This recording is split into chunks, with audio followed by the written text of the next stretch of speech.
Senhor, aqui está o teu filho amado, que o Senhor levantou e escolheu para guiar ovelhas, ó Deus, para cuidar de ovelhas. E aqui, Senhor, ele se coloca como atalaia nas suas mãos. Tudo que foi estudado, ó Deus, tudo que ele preparou, ó Deus, tudo que o Senhor colocou no coração dele, tudo que está, Pai querido, na mente dele, Senhor, traga para a tua igreja nesta manhã. Pedimos a Ti, fale com o Teu povo, alimente o Teu povo, corrija, exorta. Fale, Senhor Jesus Cristo, para que o Teu amor venha sobressair e que possamos sair, ó Pai querido, daqui diferente de como entramos.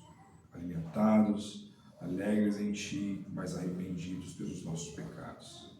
Seja conosco e nos abençoe, Pai querido, através do Teu Filho. Que a Tua palavra, Pai querido, venha assim crescer em nós. E que Teu Filho, na Tua presença, possa se diminuir, para que sobressaia o Evangelho. Em nome de Jesus. Amém. Deus abençoe. Amém.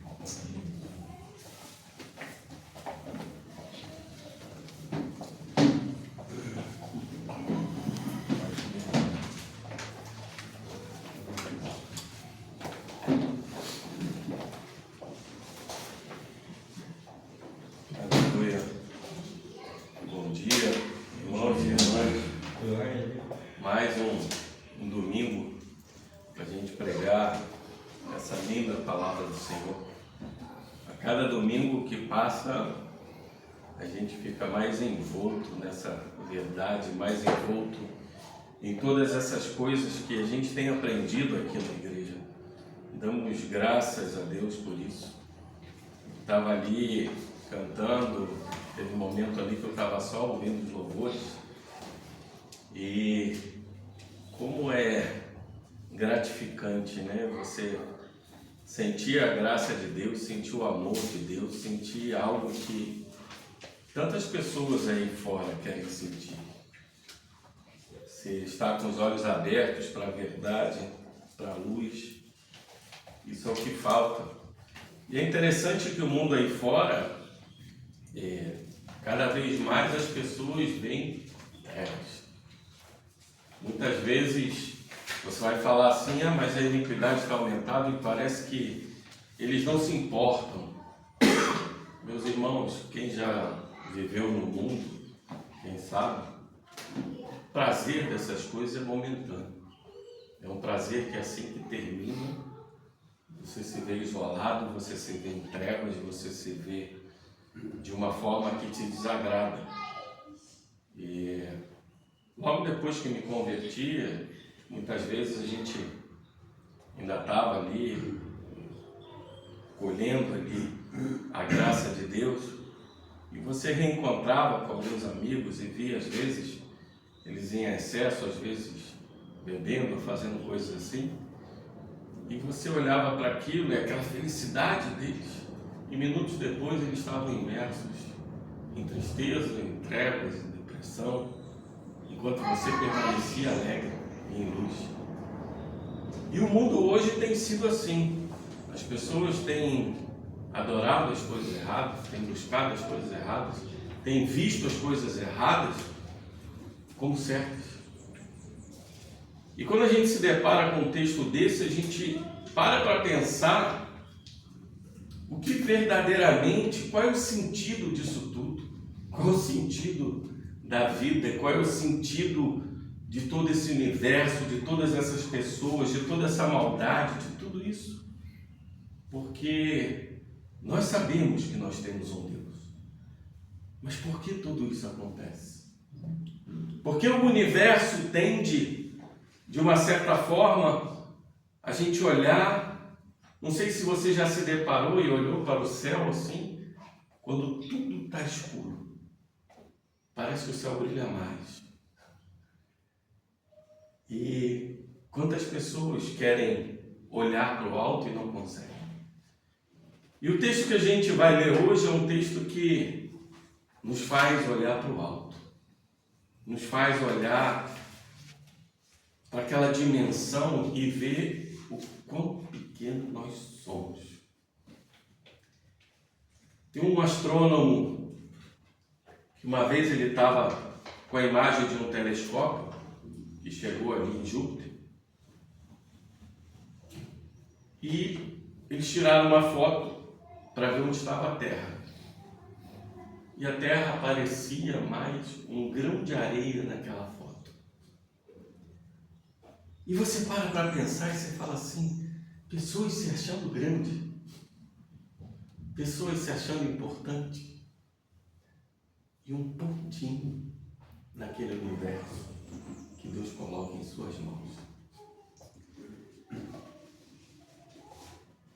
Meus irmãos, que a gente possa hoje, lendo esse texto, olhar um pouco mais para o alto. Hoje nós vamos dar continuidade no Evangelho de Marcos. Marcos, capítulo 15, vamos da parte B do verso 20 até o versículo 47. Texto que aborda a crucificação do nosso Senhor. Eu vou ler, se acompanhe na sua Bíblia.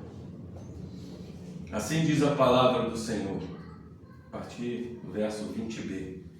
Então, conduziram Jesus para fora, com o fim de o crucificarem. E obrigaram a Simão Cireneu, que passava vindo do campo, pai de Alexandre e de Rufo, a carregar-lhe a cruz.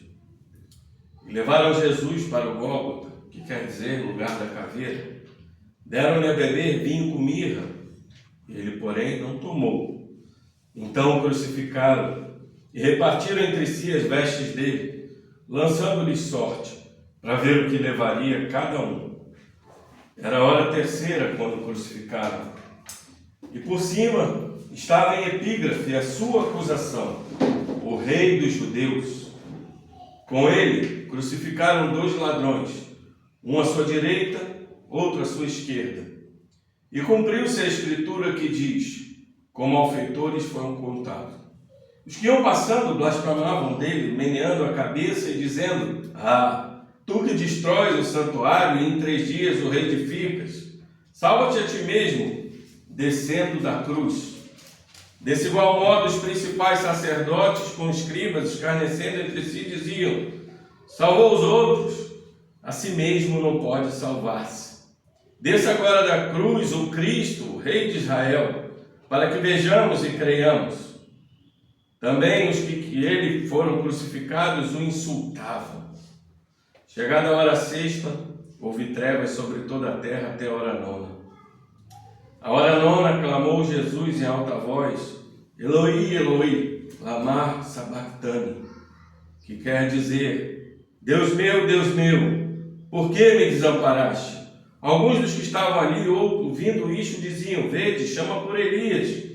E um deles correu a embeber uma esponja em vinagre, e pondo-a na ponta de um caniço, deu-lhes de beber, dizendo: deixai, vejamos se Elias vem tirá-lo.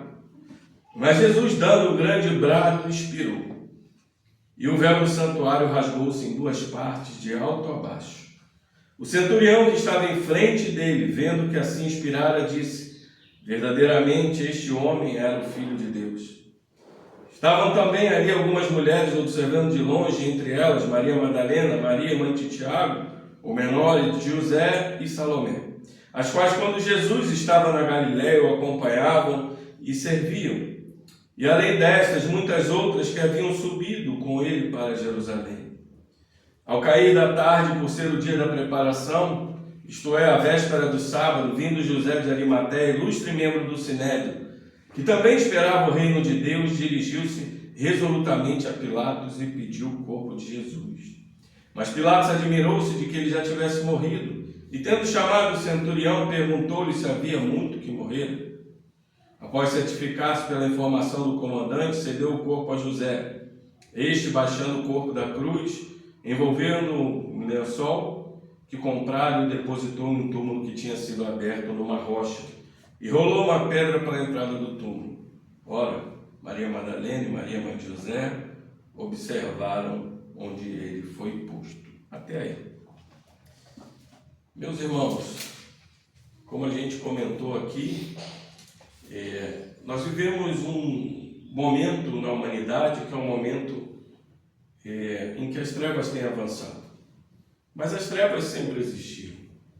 As trevas pairavam sobre a terra antes mesmo de Cristo criar todas as coisas. E quando ele vem com a sua luz, ele cria o mundo.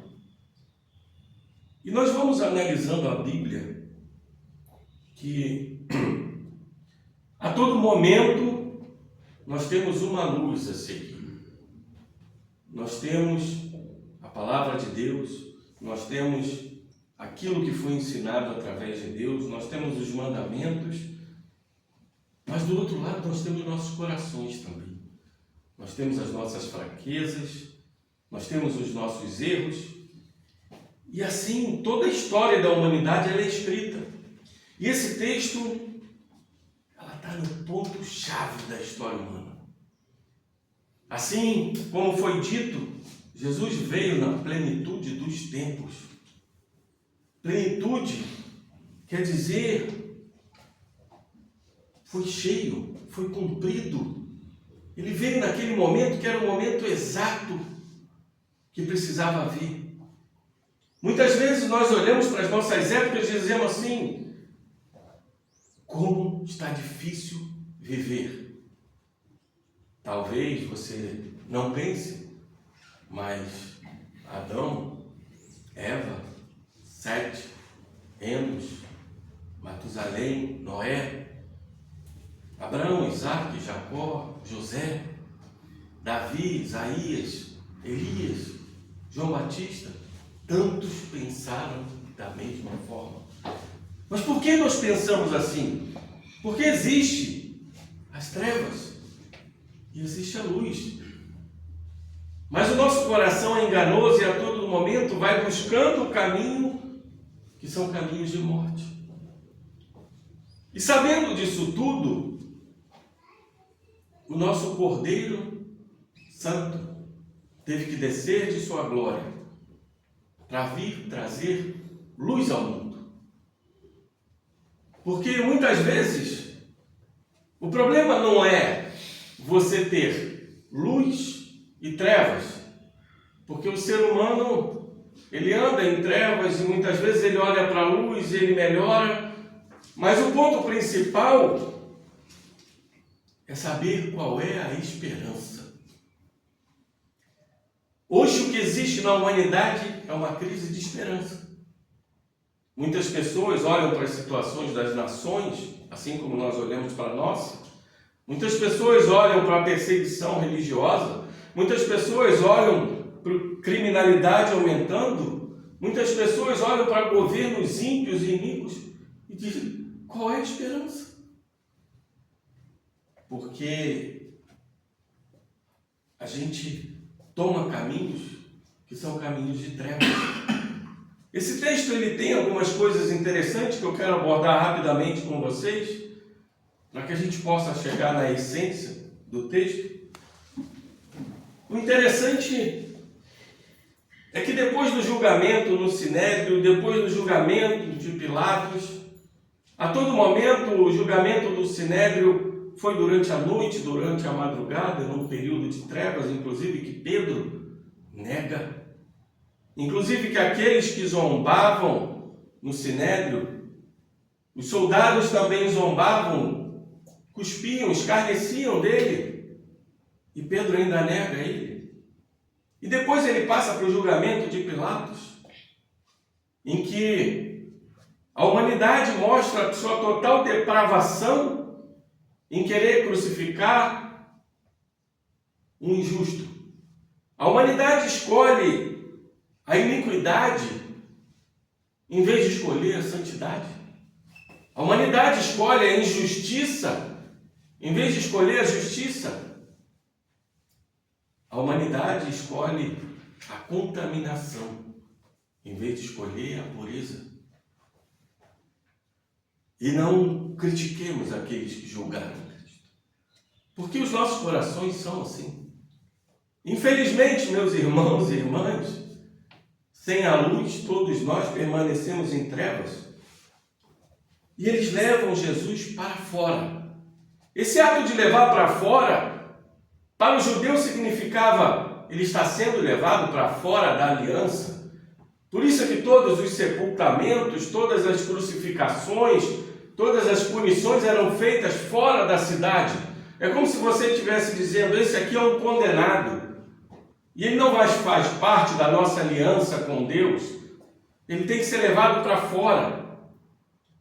E muitas vezes a gente tem uma ideia errada quando a gente olha para esse texto e diz assim: Jesus não carregou a cruz, porque aqui logo vai dizer que obrigaram Simão Cireneu a carregar. Mas quando você vai ler o texto de João, Jesus está carregando a cruz, ele consegue sair dos portões da cidade, ele consegue caminhar naquela via cruz, e quando está chegando perto do Gólgota, provavelmente já exaurido de tanto sangramento, daqueles açoitamentos, de tanto cansaço, ele cai.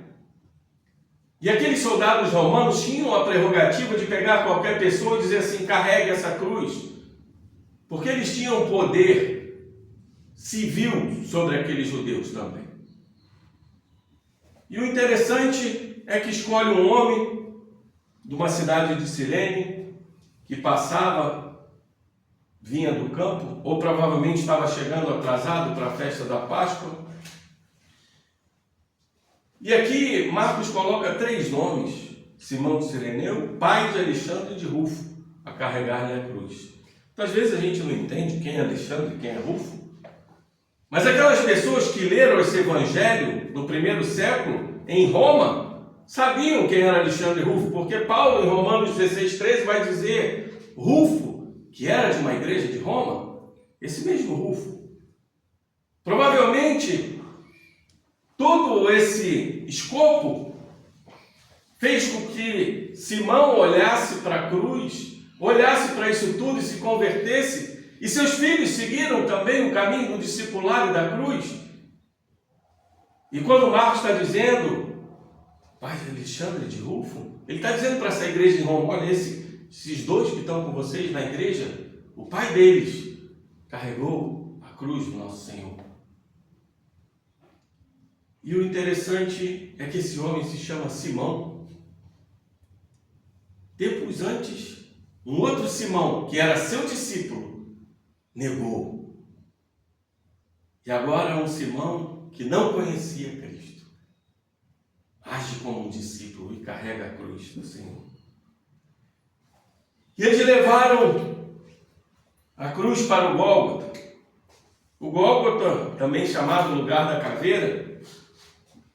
Por que ele é chamado lugar da caveira? Muitos vão dizer porque existe hoje um lugar chamado Calvário de Gordon, que um homem, mais ou menos no 1880, ali, final do século XIX, ele relatou que existia um lugar com uma imagem de caveira, e o general Charles Gordon adota isso como uma verdade, e aquilo é chamado Calvário de Gordon. Hoje, quando você vai a Jerusalém, você tem esse Calvário de Gordon. Mas também existem aqueles que vão dizer que o lugar da crucificação do Gólgota era onde estava a igreja do Santo Sepulcro, fora dos muros norte da cidade de Jerusalém. Pouco importa a gente saber onde foi crucificado Cristo, mas importa você saber que o lugar onde essas pessoas eram crucificadas era a principal via que levava a Jerusalém, porque aquelas pessoas tinham que ser humilhadas, escarnecidas, zombadas e mostradas para aquele povo: não erre, para que você não seja crucificado da mesma forma. Todo governo totalitário tem um aparato de horror, e o aparato ad horrendum de Roma era a crucificação. A crucificação era uma morte, pelas palavras de Cícero, a morte mais horrível. E aquilo foi destinado ao nosso Senhor. Muitas vezes a gente para e pensa assim: entregaram o meu Senhor na cruz, levaram ele para a cruz, prenderam ele na cruz. Mas ao mesmo tempo a gente precisa pensar que todo esse momento estava predeterminado por Deus.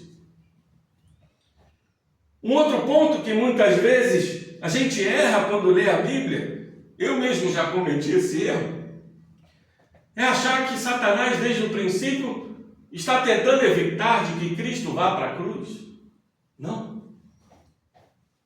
Satanás não sabia o significado da cruz.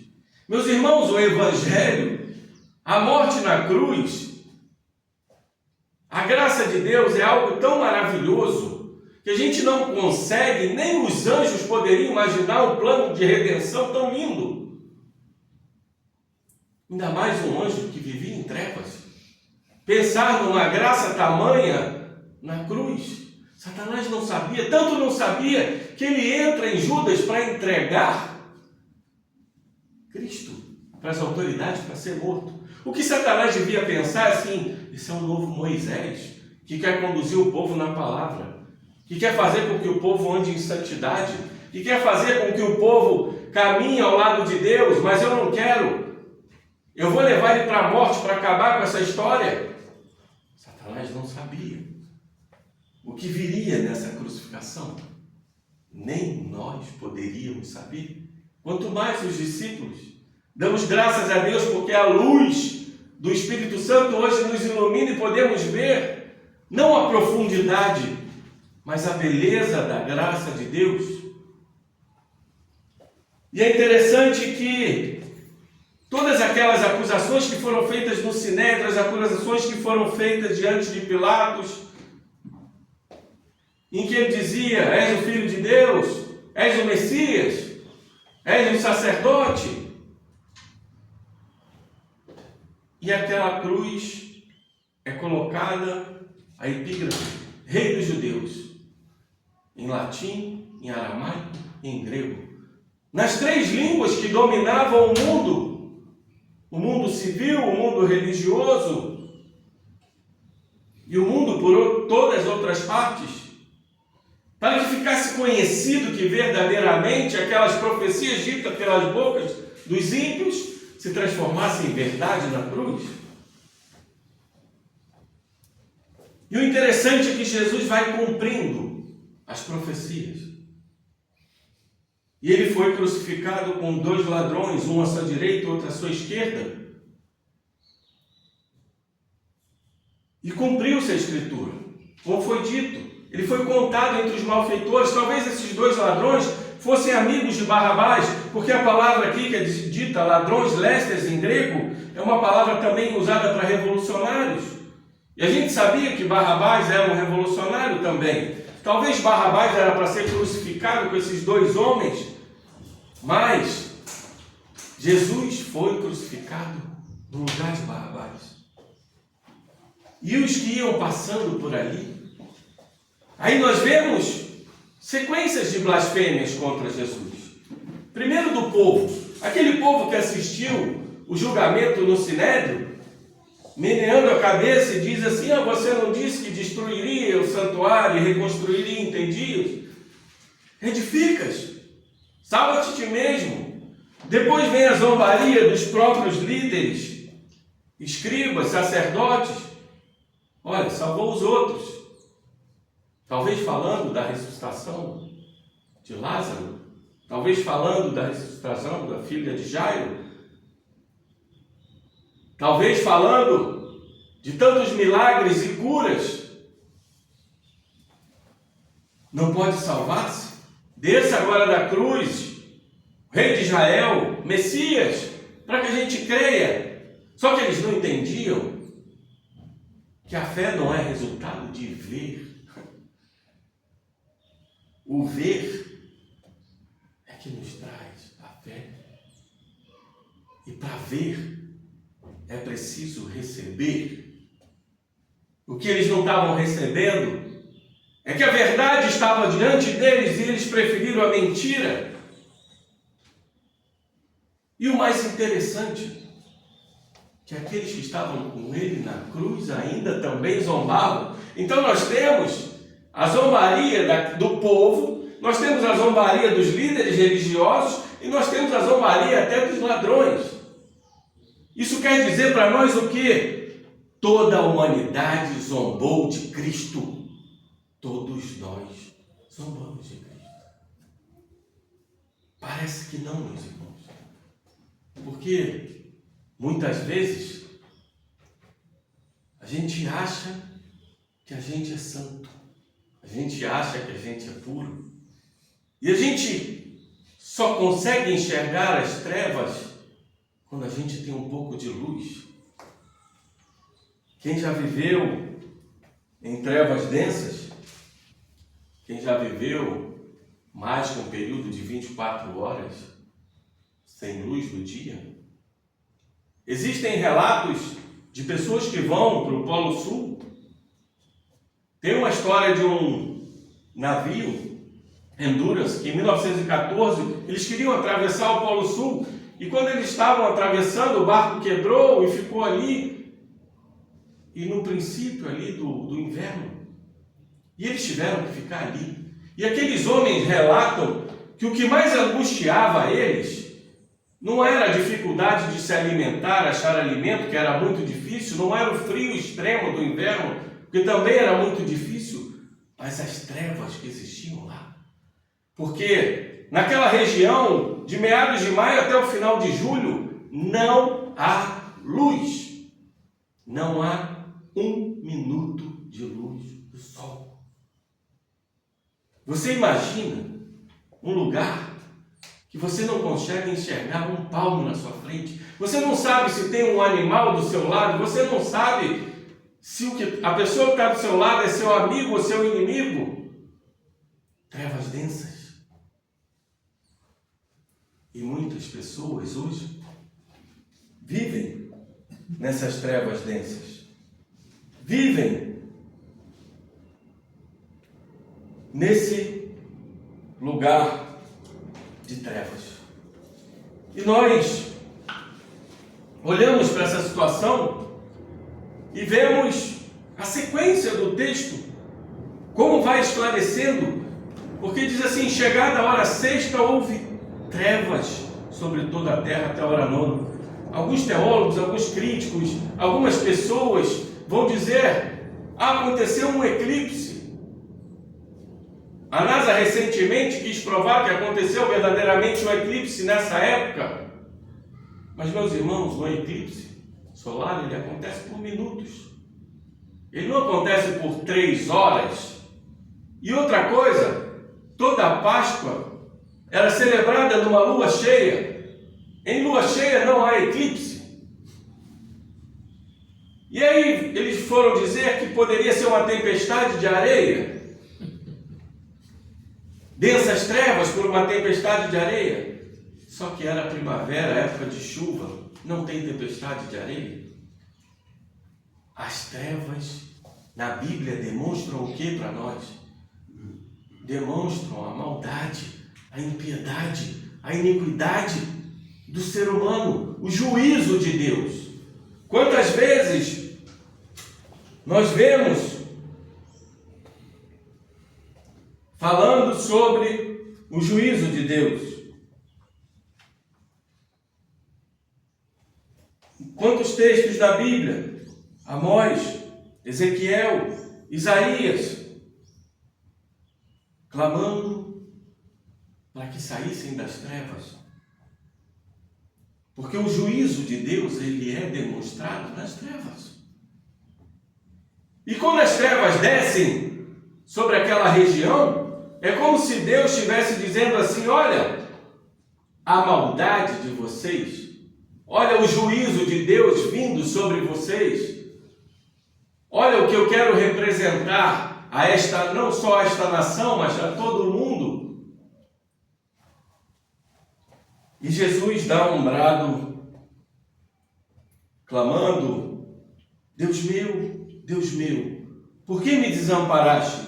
Jesus não fala: amigos meus, discípulos meus, minha cabeça, minhas mãos. Ele fala: Deus meu. No momento de maior angústia, em que as trevas tomaram conta, em que a dor dele era excruciante, em que aquela sensação de peso espiritual estava sobre ele, ele clama: Deus meu. Isso para nós talvez não signifique muita coisa, mas para um judeu, para aquela cabeça naquele momento, isso relatava uma intimidade grande, um relacionamento filial entre pai e filho, quando ele diz meu, Deus meu Pai. Jesus clama. Isso nos ensina que no momento de maior angústia, aflição das nossas vidas, só há um brado que temos de ter. É Deus meu, Pai. Que é o momento que a gente mostra o nosso relacionamento. É como eu disse para vocês, é no momento de trevas que a gente consegue olhar um pouquinho de luz. E talvez a gente pare para pensar, né? E fale assim: por que Jesus foi desamparado? Meus irmãos, esse desamparo está desde a eternidade programado. Nós estamos falando não estamos falando de qualquer amor, nós estamos falando de um amor infinito, de um amor perfeito, absoluto, sem uma palha de erro. Um amor entre os dois, em que quando ele clama, ele está dizendo: o meu amor é tão grande por o Senhor, o amor do Senhor é tão grande por mim, e eu serei desamparado. A dor maior de Jesus não era a dor excruciante, mas a dor de ser separado desse amor do Pai, sabendo que o Pai teria que virar as costas para o pecado, porque Jesus se fez pecado.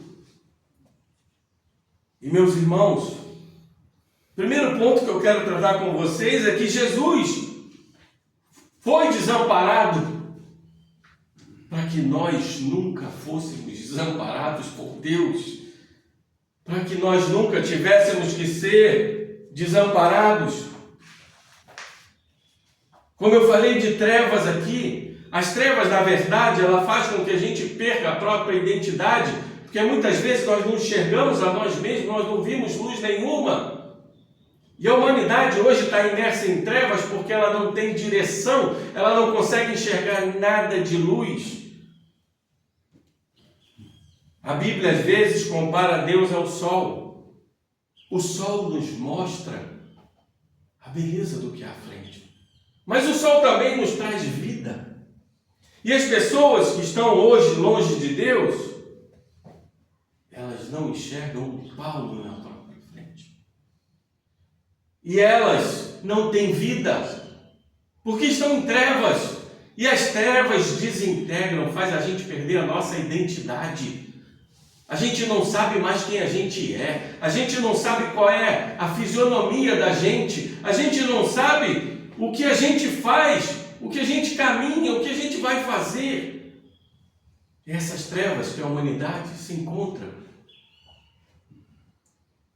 E quiseram essas pessoas saber que tem um Deus que desceu da sua glória e se fez trevas, para que nós não estivéssemos mais em trevas, para que nós pudéssemos ver a luz, para que nós pudéssemos ver uma direção.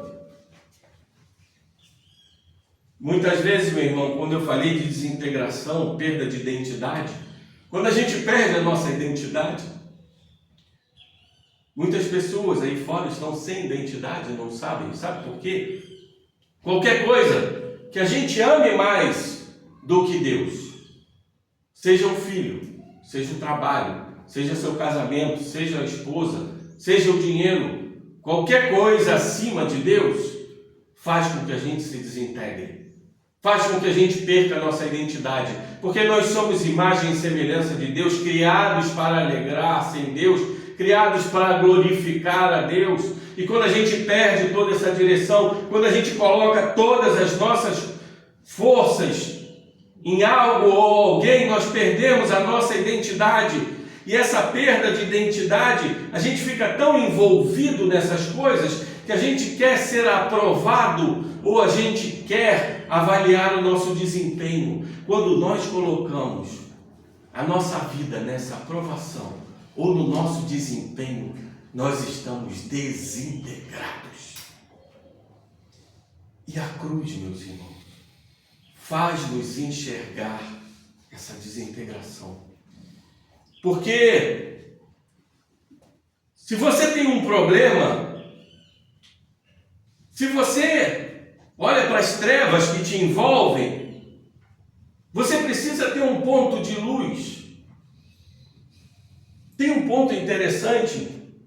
Eu sempre digo para vocês aqui na igreja que existem lugares que falam assim: não veja esse filme porque é do demônio, não veja isso porque...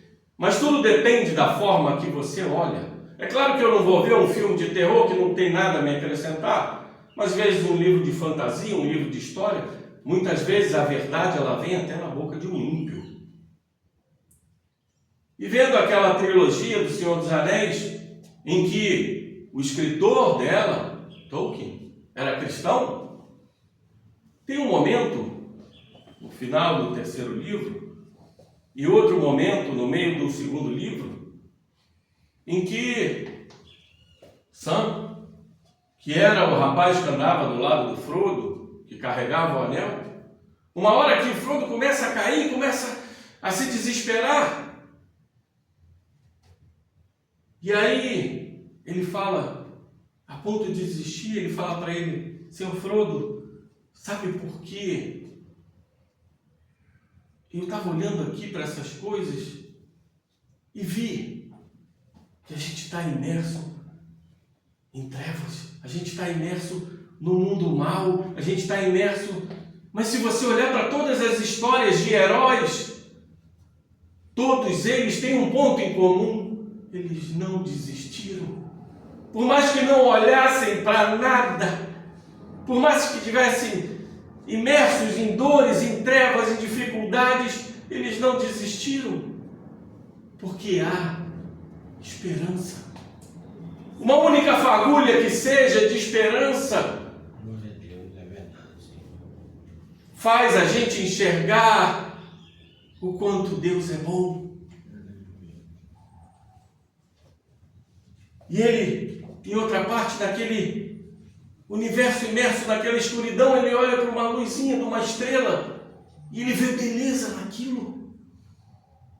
Ele vê a luz naquilo e transforma o coração dele e diz: como é bom saber que há esperança. E é interessante que Timothy Keller, famoso teólogo que morreu recentemente, ele disse que quando ele teve câncer de pâncreas, esteve internado, essa passagem do filme passou na cabeça dele. Porque ele estava imerso em trevas da doença e ele lembrou desse lampejo do filme. A esperança. Há um ponto de luz. E aí ele foi levado à cruz.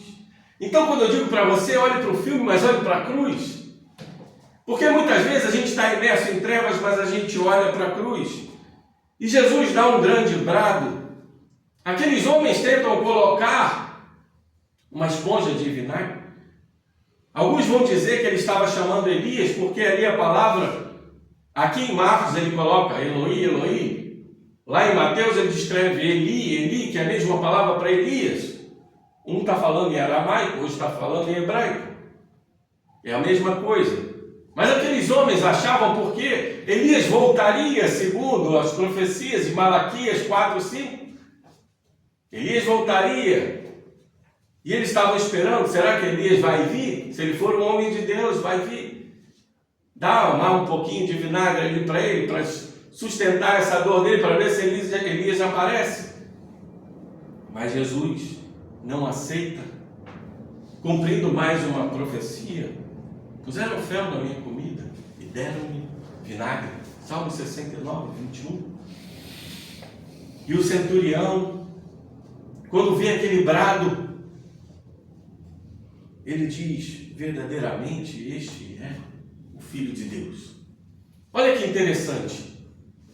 Marcos, a principal declaração do Evangelho de Marcos é Filho de Deus. Ele começa ali no capítulo 1, Evangelho do nosso Senhor Jesus Cristo, Filho de Deus.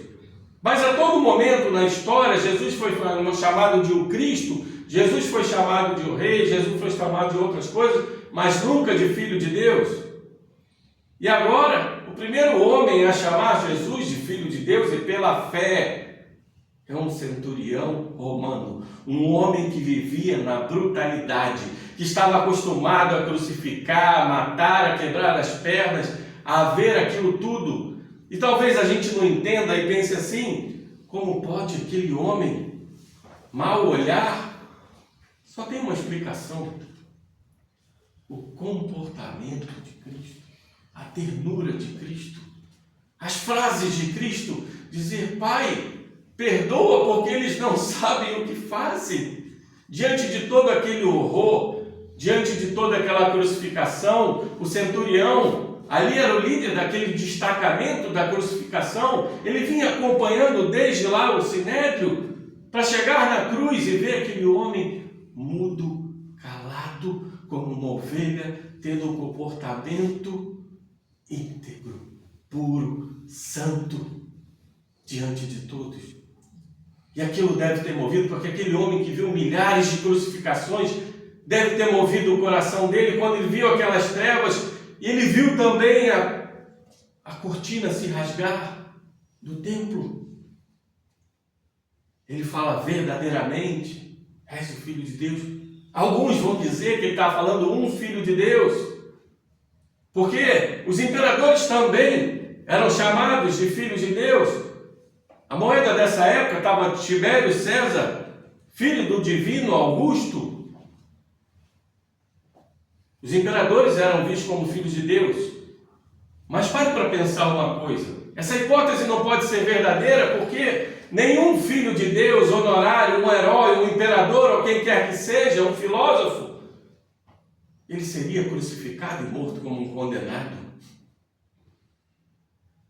Então ele não estava se referindo como se fosse um imperador, ele não estava se referindo como se fosse um herói, ele estava se referindo que aquele homem tinha um comportamento de alguém que verdadeiramente era de Deus, o Filho de Deus.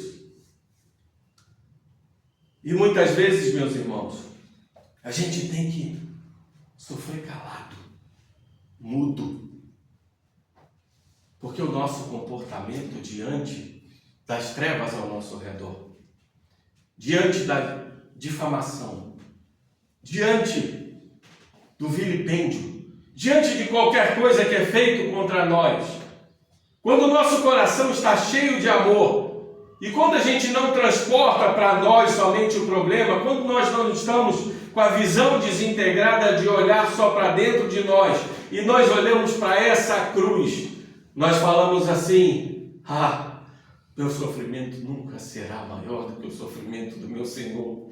A minha dor, a minha infâmia, a minha falta de compreensão, nada disso vai ser maior do que aquele que era puro, santo, justo, fiel, a todo momento foi crucificado em meu lugar.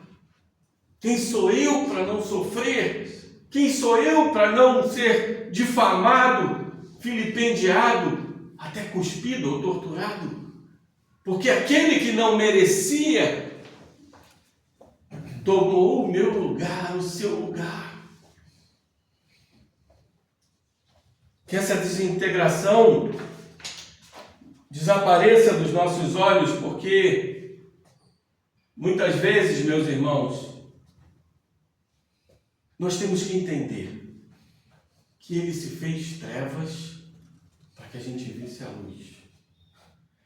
Ele se fez injusto para que nós fôssemos justos.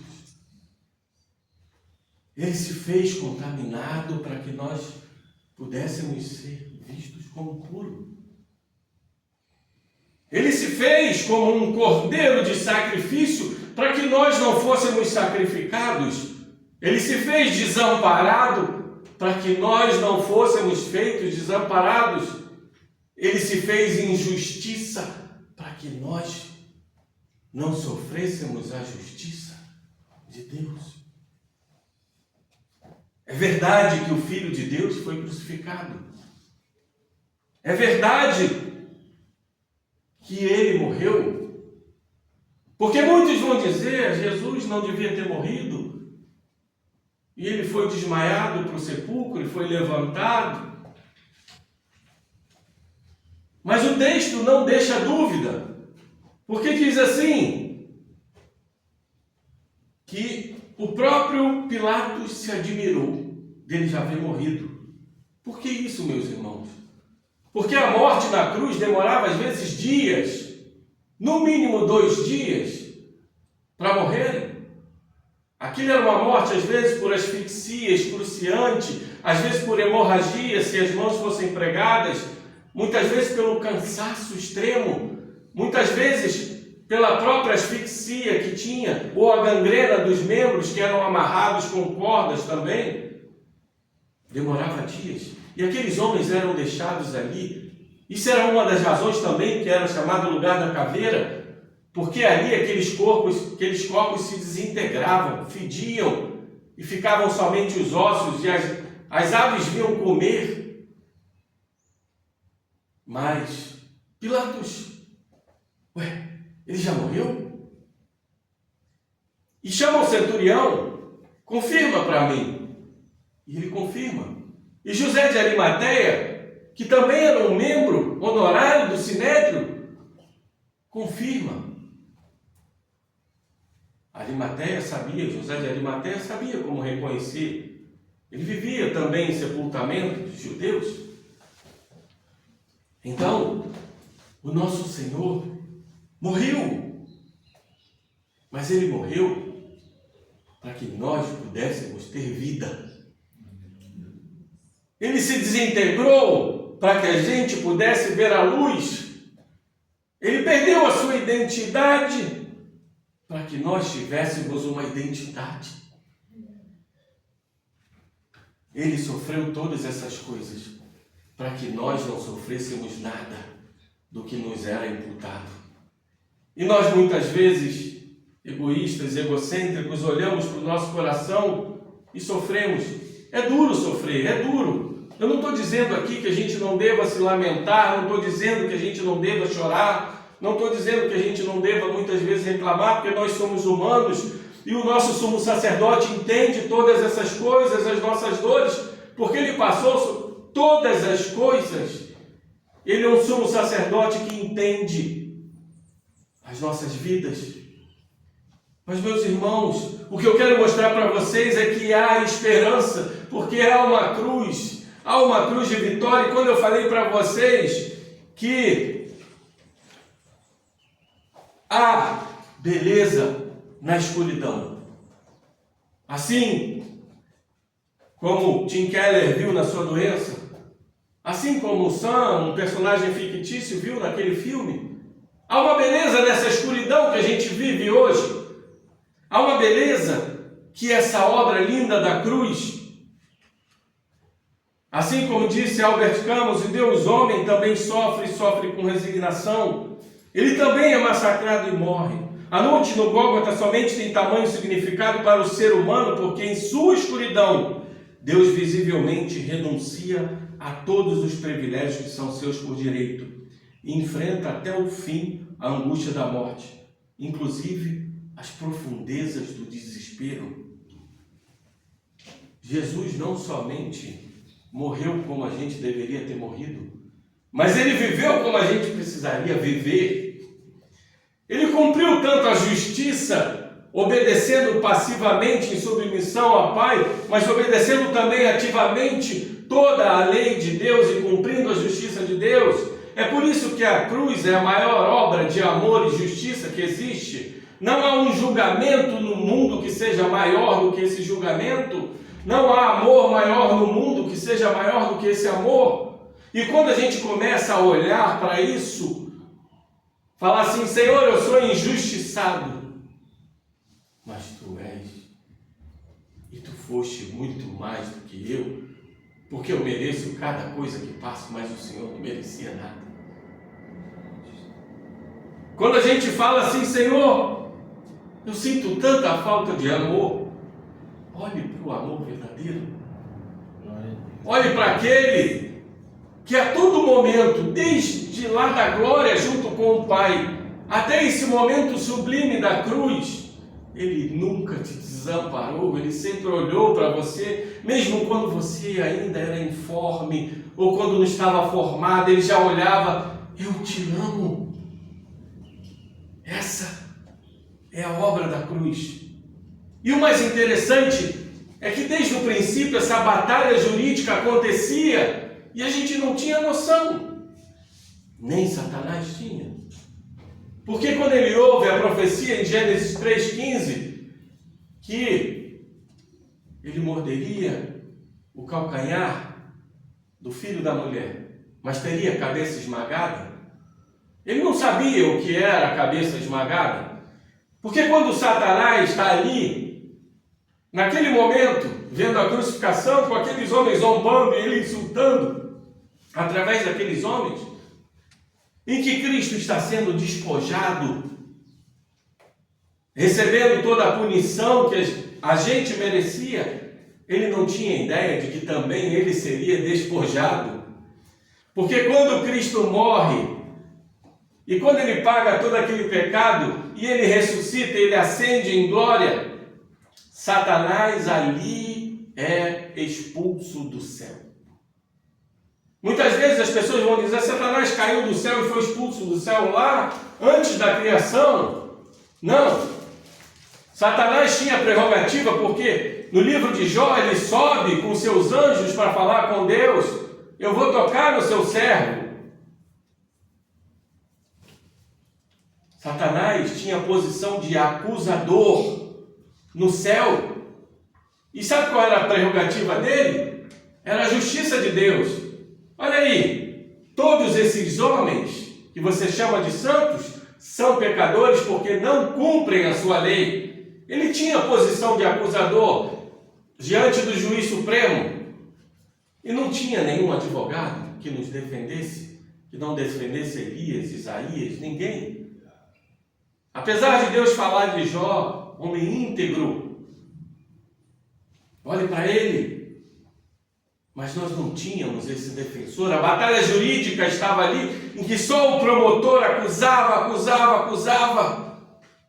Mas no momento que Cristo recebe do Pai, ele ascende em glória, o governo sobre tudo que está na terra, nos céus e debaixo da terra, Satanás é expulso do céu, é despojado da sua posição de acusador, porque agora os escolhidos de Deus, aqueles que ele ama desde a eternidade, Satanás não pode mais tocar, nem tirar deles nada mais.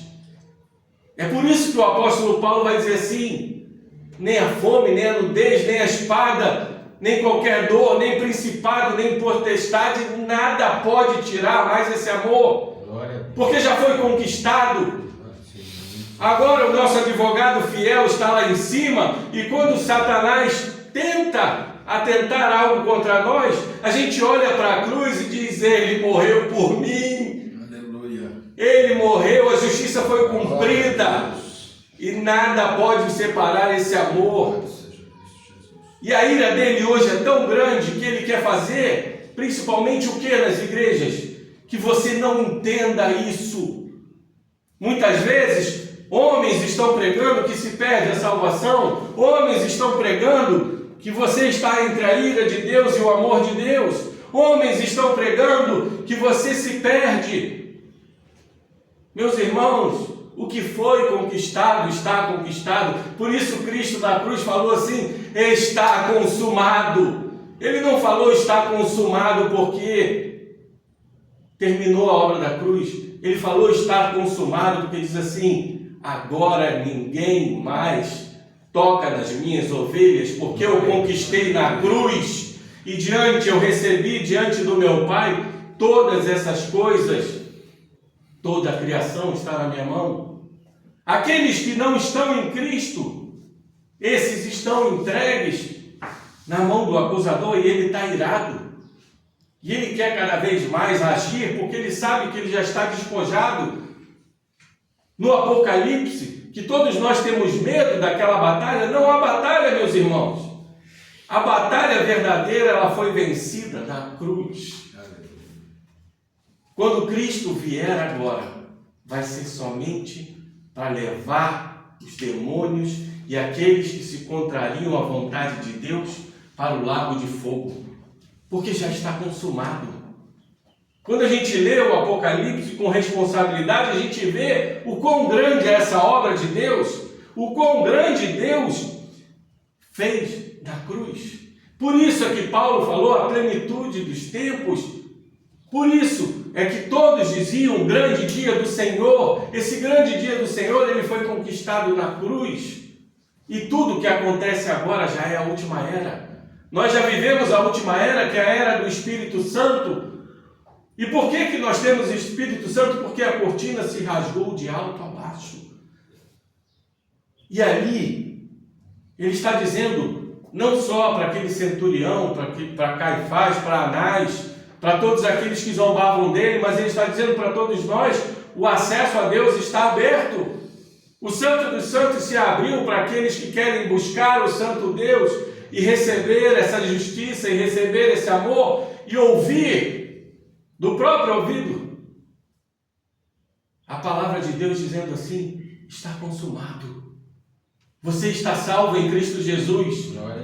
Nenhuma ovelha do Senhor há de se perder, porque aquelas que o Pai me deu, eu não vou perder nenhuma, porque nada pode separar desse amor, esse amor que foi dado pelos injustos. O justo amou os injustos, o santo amou os pecadores. Aquele que era luz se fez trevas para que nós fôssemos feitos justiça de Deus, recebêssemos a filiação de Deus e fôssemos alvo desse amor. Nós, na verdade, já éramos alvo desse amor sem perceber, mas hoje na luz nós vemos um amor tão grande, mesmo na escuridão. Nós olhamos para a cruz e sentimos um abraço. Fala assim, Jesus gritou, Deus meu, Deus meu. E hoje Deus olha para você e fala, filho meu, nada vai separar desse amor. E essa história é tão verdadeira, meus irmãos, que o mais interessante é que esse membro do Sinédrio, que muitas vezes estava ali com outros tramando, esse membro do Sinédrio vai pegar o corpo, vai envolver Cristo no linho. João vai dizer que foram usados 34 quilos de especiarias, algo sublime de um rei. É aí que você tem que se pegar, porque aquele que foi crucificado, ele é sepultado como um rei, porque ali a vitória é do rei, o rei do universo. Todos os poderes estão nas suas mãos. E nós temos medo de quê hoje? Medo de trevas? Medo do diabo? Medo de quê? Porque o Senhor de toda a glória te ama e conquistou tudo para você. A beleza na escuridão. Jesus sofreu a mais humilhante de todas as mortes, a morte de cruz. Jesus foi alvo de zombarias, como se fosse um impostor, mas não ousou descer da cruz. Não é porque ele não podia, mas foi por amor a nós. Porque ele sabia que a posição dele seria conquistada com sacrifício. E muitas vezes, meus irmãos, a nossa posição é conquistada também como sacrifício, porque somos discípulos de Cristo. E o interessante, o que eu quero falar para vocês, como eu já falei algumas vezes, existe muita diferença entre ter posição e ter autoridade. Você pode não ter posição, você pode ser humilhado, você pode ser vilipendiado, você pode ter torturado, mas você tem autoridade. Essa palavra autoridade, ela vem de autor, e só há um autor que pode dar autoridade, é o único Deus. E você recebeu essa autoridade, assim como todos receberam por esse amor conquistado na cruz. Daniel tinha autoridade diante de Nabucodonosor. Paulo tinha autoridade, era a Agripa que tinha posição, mas era Paulo que tinha autoridade. O faraó tinha posição, mas era Moisés que tinha autoridade. tantos outros. Eram vários homens no governo ali de Acabe que tinham posição, mas foi Elias que teve a autoridade de fazer o fogo descer do céu. Não busque posição, meus irmãos e irmãs. Busque a autoridade. E a autoridade se busca na fonte de luz, na fonte de autoridade. É quando olhamos para o céu. Eu costumo dizer que quando estamos, muitas vezes, no fundo do poço, é quando a gente consegue olhar para o alto. Porque não tem mais nada para olhar para baixo. E é aí que a gente vê a beleza na escuridão. É aí que a gente vê a beleza dessa cruz. É aí que a gente vê a beleza desse evangelho. Porque, meus irmãos, a gente cantou aqui. Ele morreu. Ele ressuscitou. A morte ele venceu. Do que mais a gente pode temer? Ele venceu a morte, nós sabemos que a morte não vencerá mais os seus discípulos. Ele está em glória e nós já estamos, segundo Paulo, assentados à direita de Deus, com o seu Filho amado. Isso aqui tudo é momentâneo. Isso aqui tudo não tem expressão nenhuma. Muitas vezes os nossos trabalhos, o nosso dinheiro, as nossas conquistas, as nossas idolatrias, nada valem, porque elas estão imersas em trevas. Elas são passageiras. Mas a eternidade está diante de nós. A eternidade está colocada nessa cruz. Você que nos ouve, que ainda não enxergou, que está com a sua identidade perdida, desintegrada, você que quer buscar uma esperança no meio de tantas trevas, você que tem se entristecido com a situação de sua nação, talvez com a doença de um familiar, talvez com a sua própria doença, há beleza na escuridão. Há uma luz que foi conquistada, há uma luz que brilha, na maior que seja a escuridão, e essa luz é a morte de Cristo na cruz. É a maior representação de amor que alguém pode fazer por nós. E se você quer viver esse amor, onde você estiver, clame ao Senhor para que no meio dessa escuridão você possa ver a luz, ser abraçado por tamanho amor de um Deus infinito, e ser abraçado por essa justiça, porque Ele se fez pecado para que nós fôssemos feitos justiça de Deus. Enche-nos, Senhor, da Tua glória. Perdoa-me, Senhor, porque muitas vezes nós não vemos a profundidade dessa obra. Perdoa-nos, Senhor, porque o nosso coração muitas vezes tem sido egocêntrico e achamos que o nosso sofrimento é maior do que o do Senhor. A cruz, meus irmãos. Para terminar, eu quero dizer para vocês, o assassinato do Senhor Jesus foi a pior coisa que aconteceu no mundo. Mas a morte do Senhor Jesus foi a melhor coisa que aconteceu no mundo. Se Deus consegue transformar a pior coisa do mundo na melhor coisa do mundo, esse é o Deus que precisamos olhar e servir e agradecer, porque Ele pode transformar a sua situação da pior situação do mundo para a melhor situação. Assim como José falou para os seus irmãos, Deus transforma o mal em bem, e só há uma forma de transformar o mal que vive em nós em bem, é aceitar Cordeiro Santo que te ama desde a eternidade e que muitas vezes está esperando esse clamor de nós, gritando: Deus meu, me leva para a luz, me abraça e me mostra a profundidade desse amor, desse evangelho, dessa morte na cruz. Que nossos corações se enchem dessa verdade para sempre. E que diante de todas as coisas você se lembre que a pior coisa do mundo se transforma na melhor coisa do mundo quando olhamos para o alto. Que a pior dor e sofrimento se transforma no maior conforto e no maior alívio. Que o pior peso se transforma na melhor leveza.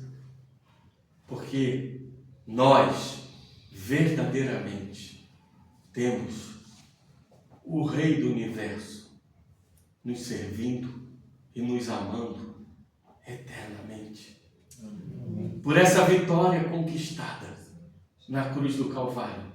Essa vitória jurídica, mas essa vitória do amor sobre toda maldade, sobre toda iniquidade, sobre toda impiedade, porque Ele não desistiu e não nos deixará desistir, porque Ele é justo e fiel, e todas as coisas que nos acontecem cooperam para o bem daqueles que amam e têm esperança nessa luz.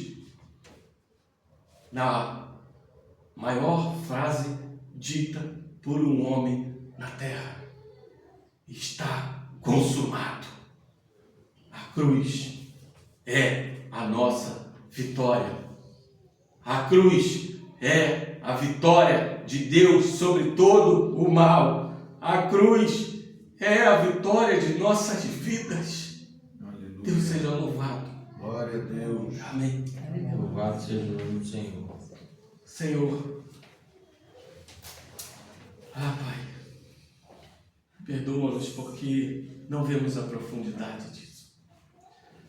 Perdoa-nos porque muitas vezes estamos imersos nesse mundo de trevas e há momentos que nós nos perdemos e não enxergamos um pau à nossa frente, imersos em nossas idolatrias, em nosso ego, em nossos erros e transgressões, em nossas aprovações e desempenhos. Senhor, amplia os nossos horizontes, faça-nos ver além de nós, faça-nos ver a esperança da luz, a esperança do amor, a esperança da cruz em todos os nossos momentos da nossa vida, sejam eles de dores, sejam eles de alívios, sejam eles de tristeza, sejam eles de felicidade. Que nossos olhos estejam sempre para essa cruz, porque assim como aqueles homens lá do Antigo Testamento sabia que um dia alguém viria para ser o Redentor, nós temos a plena certeza hoje de que nós temos um Redentor, porque acima de todas as coisas, nos céus da terra e debaixo da terra, há um Rei que governa, há um Deus majestoso e há um Deus vitorioso que conquistou não só a vitória sobre o mal e o pecado na cruz, mas a nossa vitória sobre todas as nossas dores também na cruz. Seja louvado, Senhor. Seja adorado, que a cruz entre nos nossos corações, porque a cruz, ela perdoa, ela ilumina, mas ela também exige que a gente entenda que o maior sacrifício, que era que nós precisávamos fazer, o Senhor já fez. Obrigado, Senhor, por todo o seu amor e por toda essa justiça. A cruz é a nossa vitória. Amém e amém. Vamos louvar ao Senhor, vamos cantar essa mensagem da cruz. Se você entendeu essa mensagem, cante.